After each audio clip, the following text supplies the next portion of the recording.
అంటే ఇంతకుముందు 2 భాగాలుగా తీసిన ఒక గ్రేట్ యాక్టర్ బయోపిక్ డిజాస్టర్ అయింది. సరే, సినిమా మీరు ఒక్క పార్ట్లో వచ్చినా 2 పార్ట్లో వచ్చినా ఫ్లాప్కి హిట్కి అది ఓంట్ బి ద రీజన్. అది దాని హోల్డింగ్ పవర్ ఎంత ఉందనేది దట్ విల్ డిటర్మైన్. మీరు ఒక్క పార్ట్లో వచ్చినా ఫస్ట్ పార్ట్ హిట్ అయిందంటే సెకండ్ పార్ట్ మీనింగ్ లేదు కదా. ఇది ఎంత హోల్డ్ చేస్తుందని ఇప్పుడు ఎలా ఉంటుందంటే, ఇది నాకు మంచి సామర్థ్యం గుర్తురాట్లేదు. తినబోతా అన్నం ఏంటి, అన్న రుచి ఎందుకు అడుగుతారు, అదొకటి. అది చాలా మైల్డ్. అది ఓకే, మీకు తినటం ఇష్టం లేకపోతే మానేయండి, అంతే. One of the 2. మీరు కేఏ పాల్ గారు ఫ్యాన్.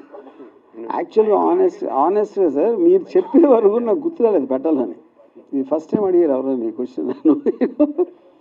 కాకపోతే అంటే ఆల్మోస్ట్ మెయిన్ ప్లాట్కి ఏమాత్రం కనెక్షన్ లేని క్యారెక్టర్ కాదు కాబట్టి. హలో, మీరు ప్యాకేజ్ వస్తున్నారు. ఓకే. సో ఇప్పుడు నేను తీసుకోలేదని చెప్తే మీరు నమ్మరు. అందుకని మీరు ఒక స్త్రీ కనుక స్త్రీల మనసులు ఎప్పుడు నొప్పించను. నేను తీసుకున్నా ఒక 1000 కోట్లు తీసుకున్నా. ఓకేనా? వర్మ గారు, చాలా ఎక్కువ నెంబర్ చెప్తే నమ్మరని. 100 కోట్లు అంటే నమ్మేస్తారు, 1000 కోట్లు అంటే. వర్మ గారు, సినిమా అంతా పొలిటికల్ నేపథ్యం, సీరియస్, వాళ్ళని తిట్టుకోవడం, వీళ్ళని తిట్టుకోవడం ఉంటుంది. దీంట్లో కామెడీగా కనిపించే క్యారెక్టర్ అని ఉందా ఈ పొలిటికల్ దీంట్లో? ఒక క్యారెక్టర్ ఉంది, కానీ నేను పేరు చెప్పను. మీరు నవ్వుతున్నారు కాబట్టి మీకు ఆల్రెడీ తెలిసిపోయిందని నేను అనుకుంటున్నా. అది సస్పెన్స్, సినిమాలో సస్పెన్స్. అదే. Hi sir. హాయ్ వర్మ గారు, ఇంతవరకు మీరు సెన్సేషన్ అనిపించుకుంటూనే ఉన్నారు.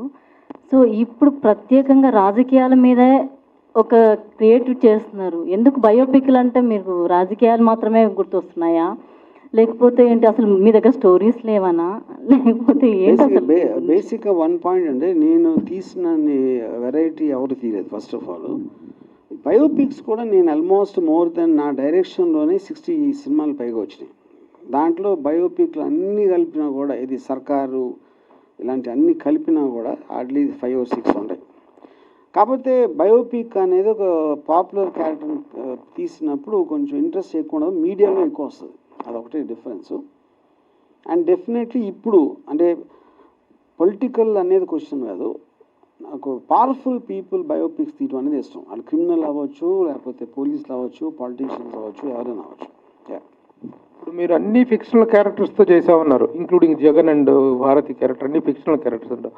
But why have named the TV channels as it ఈస్గా పెట్టామన్నారు? ఫిక్షనల్ క్యారెక్టర్స్ అనలేదు, నేను చెప్పాను కదా. చంద్రబాబు నాయుడు గారు ఉంటుంది ఆయన పేరు, భారతి గారి పేరు భారతి, జగన్ గారి పేరు జగనే.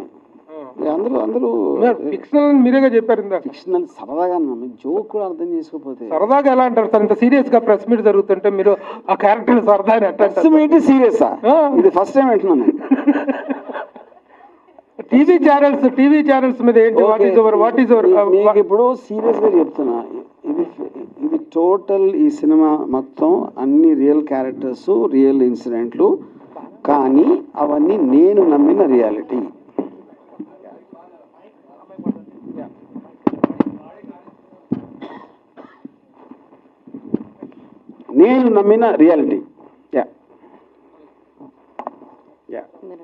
వర్మ గారు, నాకు రేవంత్ రెడ్డి అనకాల్ అంటే నాకు అఫ్కోర్స్ తను తెలుసు, బట్ ఇట్ డెఫినెట్లీ చాలా ఇంట్రెస్టింగ్ ఉంటుందని మాత్రం. 5 ఏళ్ళ వరకు ఉండవు వర్మ గారు, 5 ఏళ్ళ వరకు ఉండవు.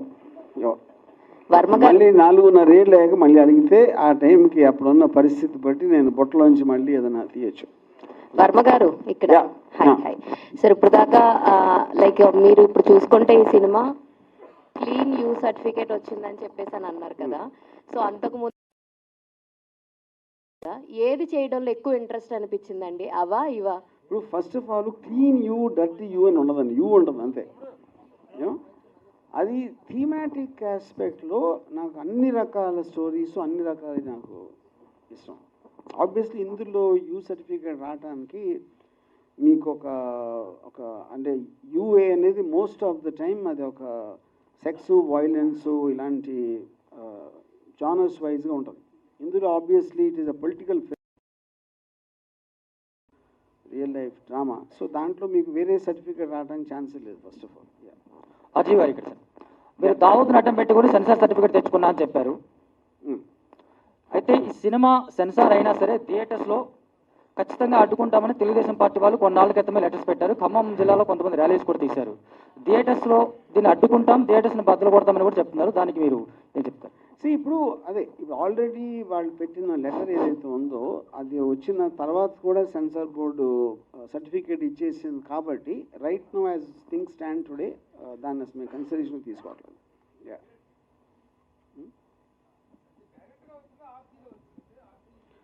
RC, yes RC. ఎందుకంటే main censor board referred to RC committee.